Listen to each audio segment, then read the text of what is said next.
નવસારીના દેવેશ્વર મહાદેવ મંદિર ખાતે મહાદેવના દર્શન કરવા આવતા લોકો માટે અયોધ્યા સ્થિત રામ મંદિરની પ્રતિકૃતિ મૂકવામાં આવી હતી।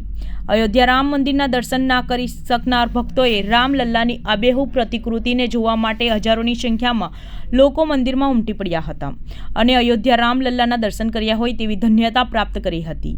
આગામી 5 દિવસ સુધી આ પ્રતિકૃતિના દર્શન ભાવિક ભક્તિઓ તેમજ અન્ય તમામ લોકો કરી શકે તેવી પણ દેવેશ્વર મંદિર દ્વારા વ્યવસ્થા કરવામાં આવી છે। શિવરાત્રિના પાવન પર્વ પર સમગ્ર મંદિર પરિસરમાં જય શ્રી રામ અને બમ બમ ભોલેના નાદ સાથે વાતાવરણ ગુંજી ઉઠ્યું હતું। શિવરાત્રિના પર્વ નિમિત્તે નવસારીના સ્વયંભૂ દેવેશ્વર મહાદેવ મંદિરમાં અયોધ્યામાં બિરાજમાન રામલલ્લાની આબેહૂબ મૂર્તિનું નિર્માણ કરી મંદિરમાં મૂકવામાં આવતા શિવ સાથે ભગવાન રામલલ્લાના દર્શન કરવા માટે હજારોની સંખ્યામાં ભક્તોની ભીડ મંદિરે ઉમટી।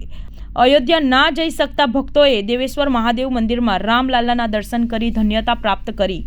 નવસારી શહેરની ખાતે રામલલ્લાની મૂર્તિ આકર્ષણનું કેન્દ્ર બન્યું હતું।